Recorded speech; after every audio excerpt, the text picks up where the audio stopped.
Hello everybody and welcome to the Public Sector Sales Podcast. My name is James and today we're talking about how to sell tech into the NHS.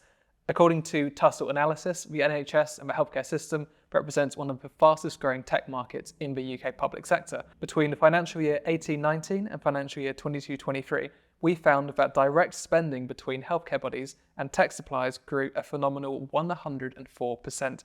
That meant in FY 22-23, £4.8 billion was spent between healthcare bodies and IT suppliers, so the market has never been bigger. To help us learn about this ever-expanding market and how you can sell your tech solutions into it, we're joined today by Charlie Cowan, account manager at Dakota Integrated Solutions.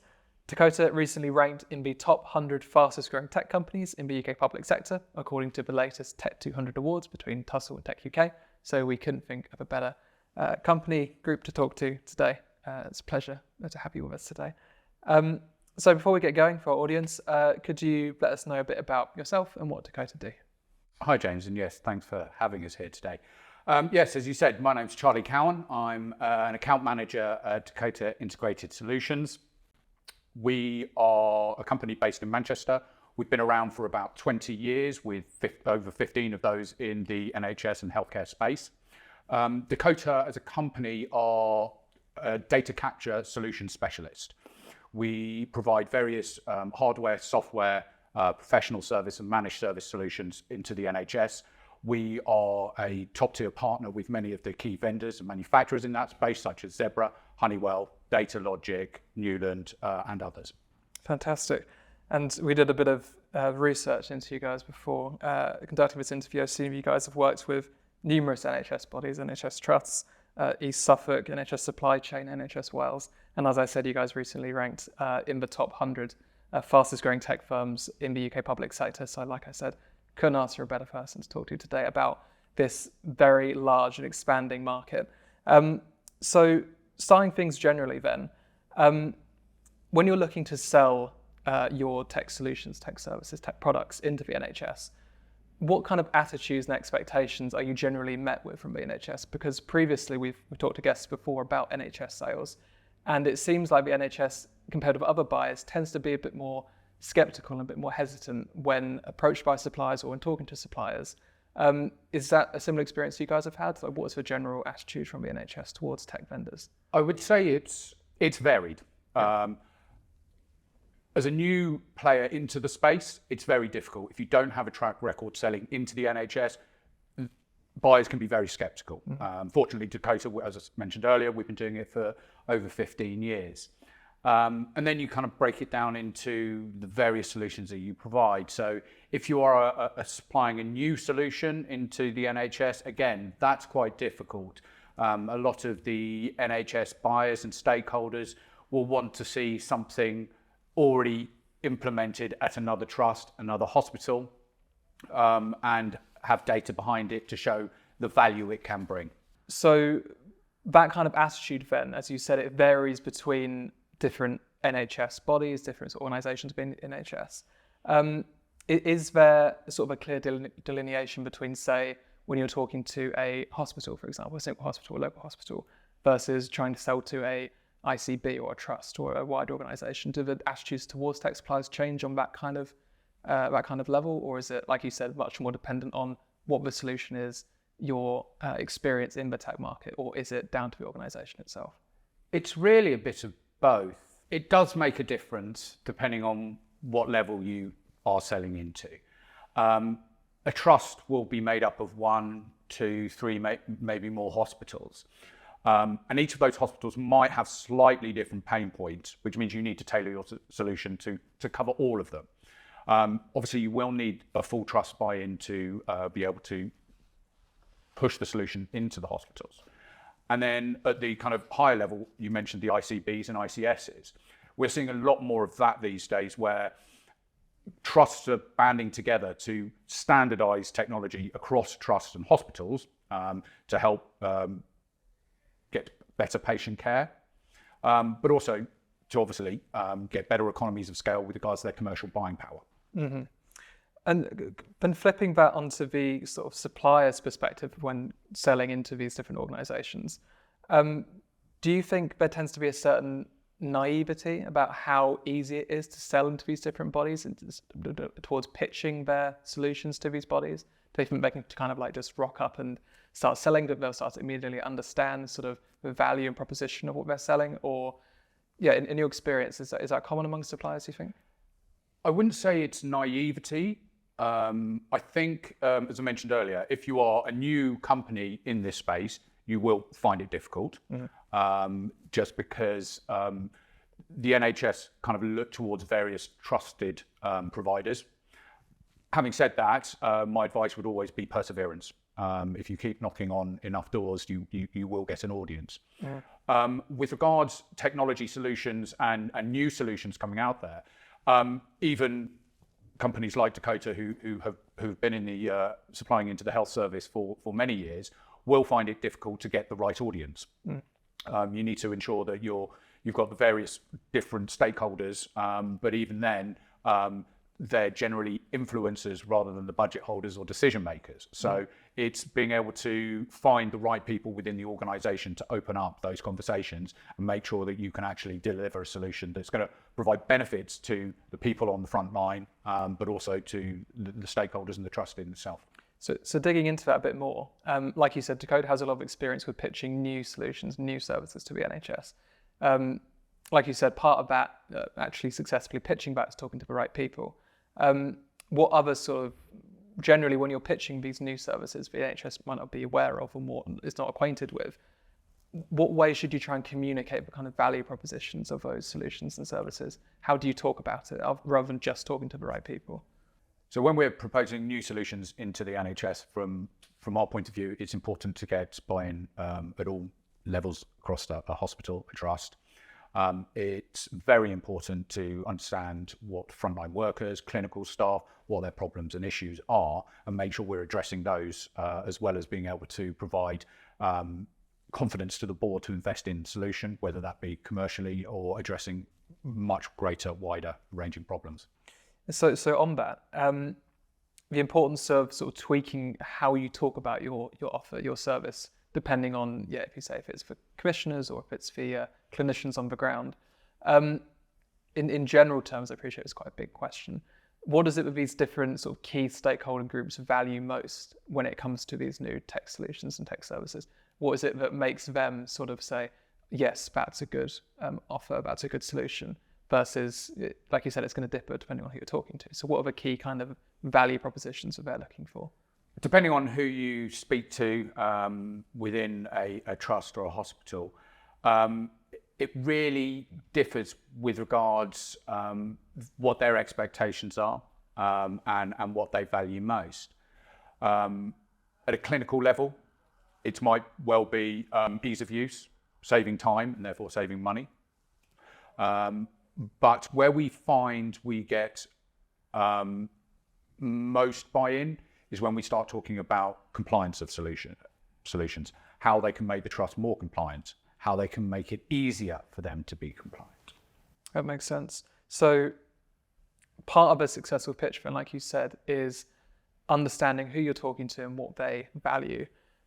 More broadly, what are the commonalities between successful bids and pitches for when selling tech into the NHS? What are the commonalities between both successful bids? What other factors are at play when they are awarded for work or they are given for work?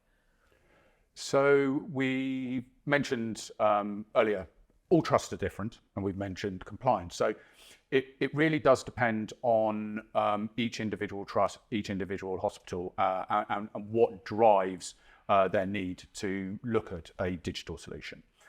Having said that, what we're seeing more and more these days is there is a big drive for digital compliance. So DCB 1029, which is clinical risk management certification, things like cyber essentials, things like the digital security protection toolkit. All of those things are looked at when a trust wants to invest in a company. So they're important standards to have. Some of the common themes with regards pitching into the NHS and what they look for is a big drive on digital transformation currently. As you mentioned at the top of the piece, the spending on IT infrastructure is been growing. And a lot of this is driven around saving time and money, so reduction of paper records. And then what comes with that is the burden on IT departments to be able to implement solutions, but then manage them going forward. So being able to provide solutions which take all of that into consideration are all key factors for the NHS. And then finally, pricing. It always is. It's a government-driven organisation, so the commercials need to be right, and being understanding what value you're bringing for the trust helps you determine where you need to be. How important would you say it is for tech suppliers to understand which solutions, which products and services are already being used within a given body trust, and to understand how their solution would interact and sort of stand up against these other ones to make sure there's no issues of, like you said, compliance or from rubbing against each other, causing actually more friction than if it wasn't introduced at all? How important is understanding that when pitching your services? It's key if you are integrating into various back-end solutions or software solutions that the trust is already has already implemented.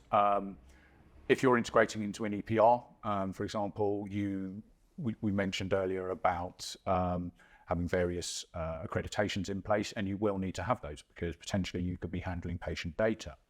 But on the other side of that, Dakota do provide a lot of hardware and simple software solutions which aren't integrated in. So companies selling those type of solutions don't need to be so aware of the implications in connecting into the hospital or trust's solutions, but they need to have that in mind. And broadly speaking, like you said, you need to understand the kind of drivers and needs within each of these individual stakeholder groups to be able to pitch your service, your offer, your product. How is it you come to understand what those needs actually are? Because like you said, it's on a very much case-by-case basis. Is it literally just a case of you need to talk to them, you just need to attend their events? How do you actually understand that in the first place? So there are various ways and means of understanding anyone's needs, but I think you hit the nail on the head. Talk to people. So before we would pitch any solution, we would be speaking to various stakeholders within a trust or a hospital. I mentioned earlier, it's key to understand what clinical staff require, what their pain points are, how can we help them do that. All frontline staff, they're the guys that are going to be actually using it. And they may be influencers, but they're not the decision makers. So you need to be talking to the decision makers at a high level. Understand what value it's going to bring to them. So conversations like that with individuals is key. There are also other ways and means you can find out information about a trust or what a hospital is doing. Most kind of town hall meetings you can join for free, and executive board meetings you are able to dial into these days, so you can find out a lot of what the trust plans are for a given year. So as we touched on at the start of this discussion, Dakota has a long experience of selling lots of different solutions and products into the NHS, one of which is your voice care offering. Touching on all the different topics and ideas we've touched on already, what did the process of selling voice care teach you about NHS tech sales? What did you learn along the way? I think there are three main learnings that came out of pitching our voice care solution into the NHS. The first would be simplify the message. Especially with big complex solutions, you need to take all the technical jargon out of it and try and keep it very, very simple. The second would be understanding the requirements. We've touched on this throughout today's chat, but I think a lot of this comes down to, again, the communication and the conversations with the clinical staff, understanding what our solution can do and how we can apply it to the problems that they've got. Finally, it would be to understand the use cases. So where do we start? Where is the solution going to add the most amount of value to the trust? There are as I mentioned earlier, many different workflows that we can design it for. But I think, again, simplifying it, making it easier to understand and for people to buy in, it's about working out where we're going to add the most value. So digging into that point about simplifying the messaging around your tech products, from my understanding, voice care is a pretty novel offering in the NHS tech landscape currently.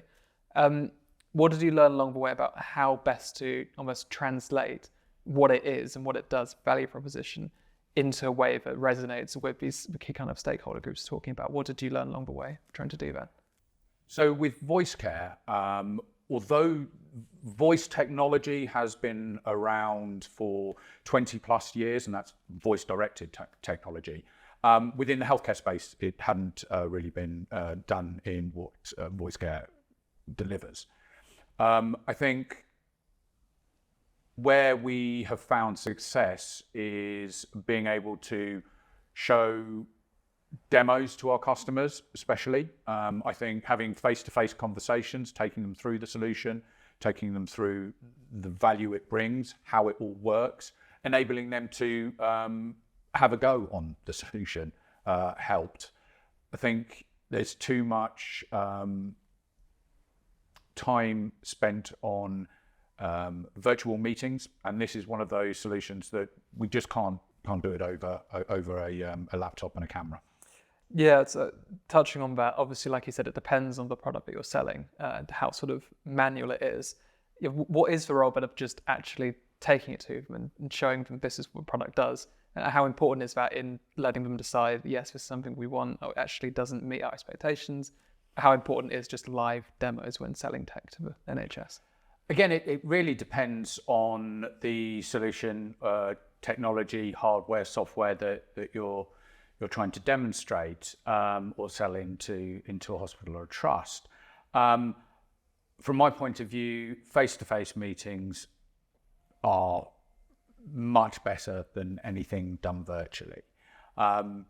Being able to interact with your customers, being able to physically show them what a product looks like, what a solution looks like, how it works, how it could potentially work for them, and gaining that feedback and understanding where they see the pitfalls, where they see the benefits, helps you tailor the conversation much more easily. So wrapping up the advice you've given today, if you could summarize for, say, a newcomer to this space or even a sort of veteran in the space on how to create a successful tech pitch to the NHS in one sentence, what would you say? Keep it simple. Make sure you understand the requirements of the trust or hospital, especially engaging the clinical staff, and back everything up that you're pitching with factual data. Excellent. And I think that about wraps it up. That's all we have time for today. Thank you very much, Charlie, for joining us. It's all been very, very insightful stuff. If people want to learn more about Dakota and the products and solutions you sell off to the NHS, where can they find out more? They can visit Dakota Integration Solutions website or find us on LinkedIn. Excellent. Thank you very much. Thank you very much. Been a pleasure, James. Thank you very much for listening to this episode of the Public Sector Sales Podcast. If you want to listen to more, head over to our YouTube channel. And if you want to keep up to date with all of our latest insights, analysis and reports, follow us on LinkedIn or Twitter, or head over to our website. I've been James. Thanks very much.